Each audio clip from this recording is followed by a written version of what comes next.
Mari kita berdoa. Kasih karunia daripada Allah Bapa, cinta kasih dari Tuhan kita Yesus Kristus, dan penyertaan Roh Kudus menyertai saudara sekalian. Amin.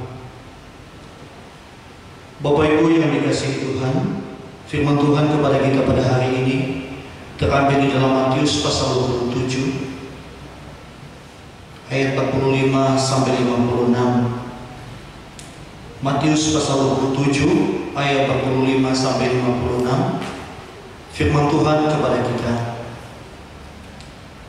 Mulai dari jam 12 kegelapan meliputi seluruh daerah itu sampai jam 3. Kira-kira jam 3 berserulah Yesus dengan suara nyaring, Eli, Eli, lama sabachthani. Artinya, Allahku, Allahku, mengapa engkau meninggalkan aku? Mendengar itu, beberapa orang yang berdiri di situ berkata, ia memanggil Elia. Dan segeralah datang seorang dari mereka yang mengambil bunga karang, mencelupkannya ke dalam anggur asam, lalu mencucukkannya pada sebatang bulu dan memberi Yesus minum. Tetapi orang-orang lain berkata, jangan, baiklah kita lihat apakah Elia datang untuk menyelamatkan dia. Yesus berseru pula dengan suara nyaring lalu menyerahkan nyawanya. Dan lihatlah, tabir bait suci terbelah dua dari atas sampai ke bawah, dan terjadilah gempa bumi, dan bukit-bukit batu terbelah, dan kuburan-kuburan terbuka, dan banyak orang kudus yang telah meninggal bangkit. Dan sesudah kebangkitan Yesus, mereka pun keluar dari kubur, lalu masuk ke kota kudus dan menampakkan diri kepada banyak orang.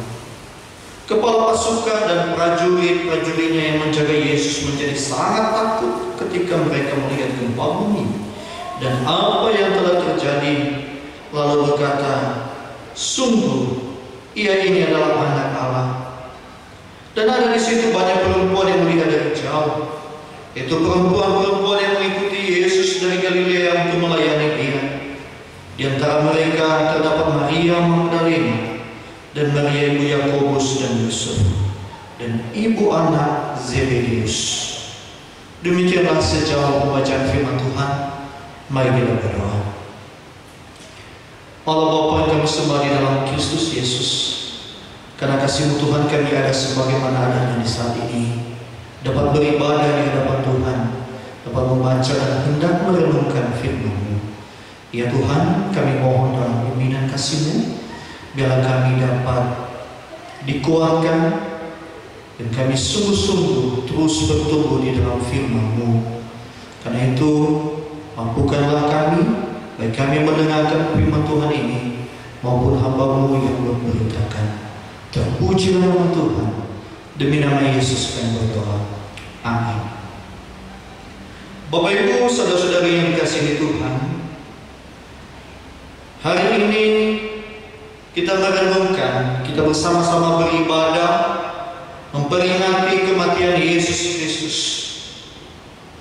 Kita merenungkan firman Tuhan bagaimana detik-detik kematiannya. Walaupun kita di tempat ini, di rumah kita masing-masing, walaupun saudara-saudari kita berada di tempat yang lain, bahkan dunia pada saat ini sedang menghadapi virus corona yang sangat mencekam, namun tidak menghalangi kita untuk beribadah di hadapan Tuhan. Kita tidak menjadi akhirnya berhenti untuk bersekutu baik dalam keluarga maupun di hadapan Tuhan bersama dengan umat Tuhan yang lain dimanapun berada. Bapak Ibu, bila kita menyaksikan proses tertularnya virus corona, bagaimana ia berkembang, bagaimana ia menggerogoti pasien, dan bagaimana bila seseorang pasien itu tidak sembuh akhirnya, sangat menyedihkan. Ketika pasien itu tidak didampingi, tidak dikuatkan, bahkan tidak disaksikan, ataupun ketika ia meninggal tidak dihantar oleh keluarganya, sebagian orang merasa sedih. Tetapi Bapak Ibu, penyalibannya. Ketika diawali di dalam penangkapannya di Taman Getsemani, ia bersama dengan para muridnya yang lain, tetapi para muridnya pada diam, istirahat, tidur, dan ia terus berdoa di hadapan Tuhan. Ketika ia ditangkap, ia diadili, ia dihina, ia dicela, ia disiksa, bahkan dipaksakan memikul salibnya, ia dipaku dan disalibkan. Di akhir itu, ia berteriak serasa ditinggalkan oleh Allah ketika ia berseru, Eli Eli lema sabachthani. Yesus merasakan kesendiriannya di dalam menanggung dosa manusia tanpa campur tangan manusia atau penciptaan yang lainnya. Ia menanggung sendiri dengan darahnya yang begitu mahal. Tubuhnya hancur demi kita yang dikasihinya. Dalam puncak penderitaannya, ia ditinggalkan Allah. Ditinggalkan di sini adalah hubungan persekutuan Allah Bapa dan Anak. Keterpisahan hubungan inilah yang dikatakan ditinggalkan, sehingga ia merasa tidak ada lagi yang mampu bersama dengan dia. Hancurnya hubungan antara Allah dan manusia merupakan hukuman dosa, dan hukuman itulah yang ditimpakan kepada Yesus ketika ia disalibkan di atas kayu salib. Dosa kitalah yang memisahkan kita dari Allah.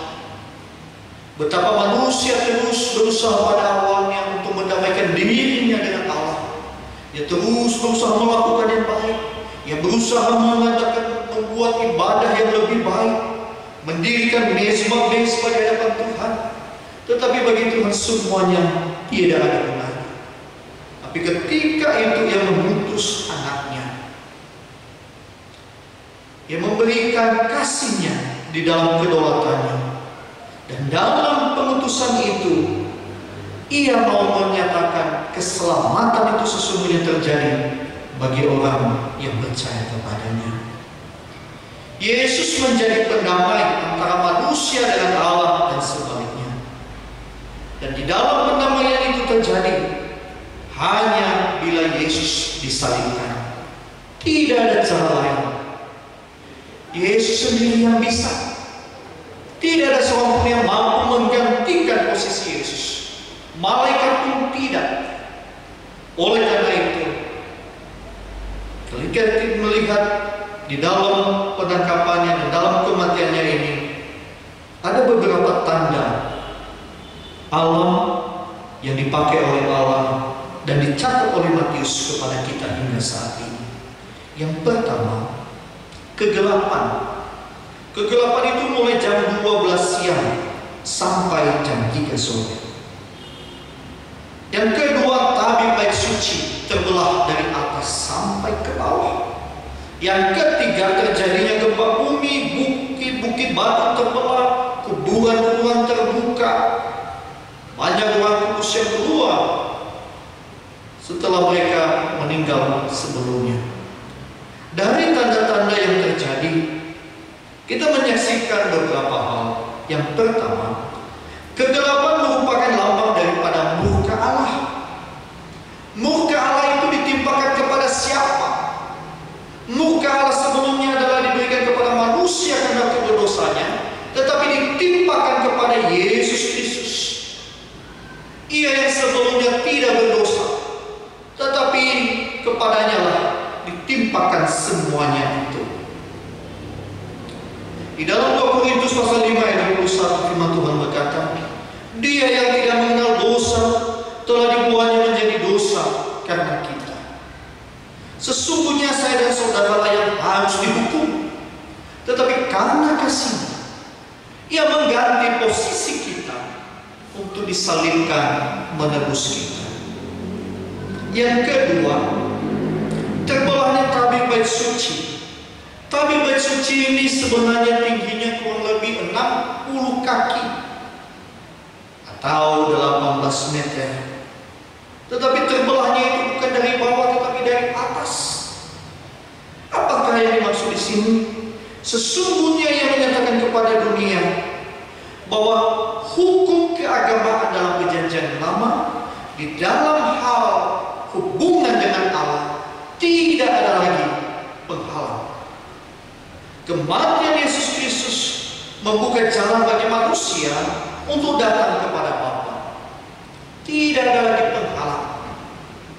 Dan yang berikutnya terjadinya gempa bumi, bukit-bukit batu terbelah dan kuburan-kuburan terbuka, merupakan pertanda pada saat itu bahwa alam semesta pun ikut merasakan apa yang terjadi kepada Yesus Kristus ketika Ia disalibkan.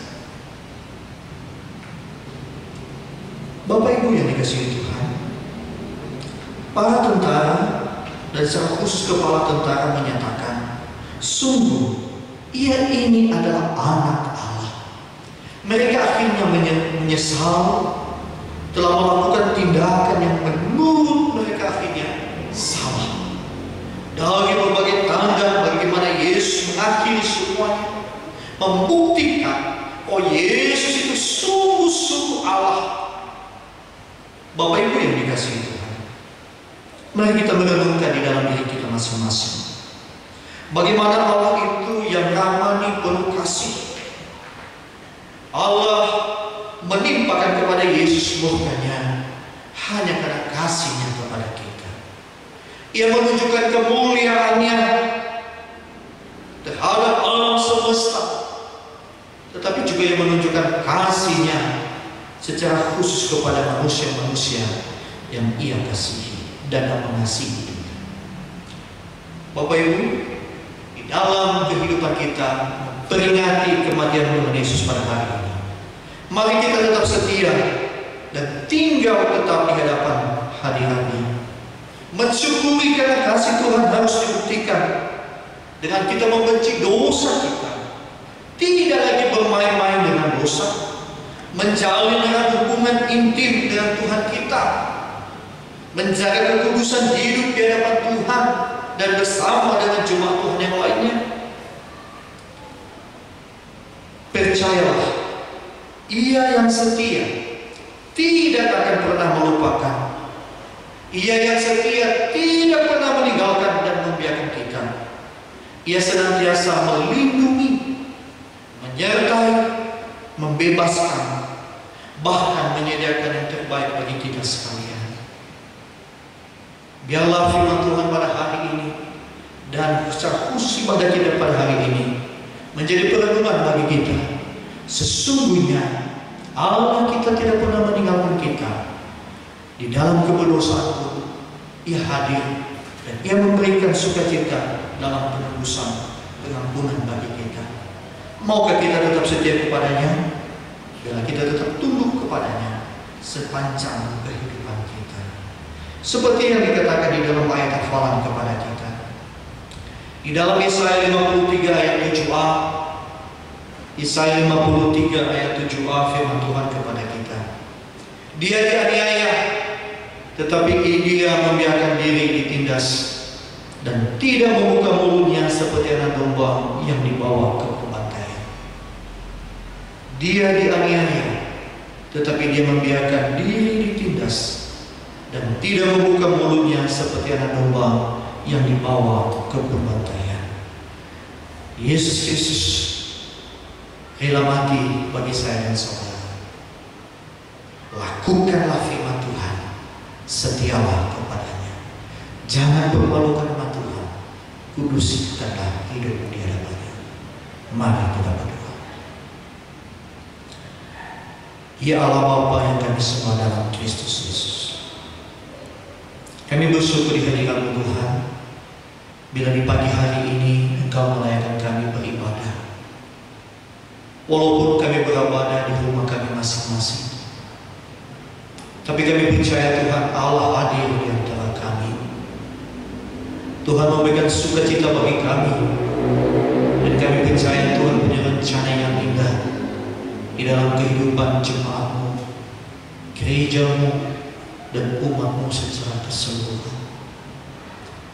Kematian-Mu di atas kayu salib Tuhan Yesus membuktikan bahwa Allah sungguh-sungguh mengasihi ciptaannya, secara khusus manusia-manusia yang Tuhan telah pilih untuk diselamatkan dan yang percaya kepadamu. Ya Tuhan, Engkau memberikan penghiburan dan penguatan, terlebih-lebih di masa-masa ini. Ya Bapa di surga, Engkau menguatkan keluarga masing-masing. Tuhan menghibur mereka. Tuhan memberikan sukacita bagi keluarga-keluarga yang ada di hadapan-Mu saat ini yang sedang beribadah. Biarlah sukacita surgawi yang melingkupi mereka. Tuhan menyembuhkan mereka yang ada dalam keadaan sakit, yang susah Tuhan pulihkan. Tuhan bahkan menjadi sukacita dalam kehidupannya. Bapa di surga yang saat ini berkumpul, Tuhan, Engkau yang menjadi jawaban di dalam kehidupan mereka. Dan biarlah nama-Mu dipermuliakan senantiasa. Terpujilah nama-Mu ya Tuhan. Berkatilah setiap anak-anak-Mu, berkatilah setiap ibadah-ibadah yang diadakan di rumah masing-masing. Dan biarlah setiap pujian yang dilantunkan dan sikap hidup umat-Mu di dalam beribadah berkenan di hati Tuhan. Terpujilah nama Tuhan. Demi nama Yesus kami berdoa kepada Bapa di surga. Amin.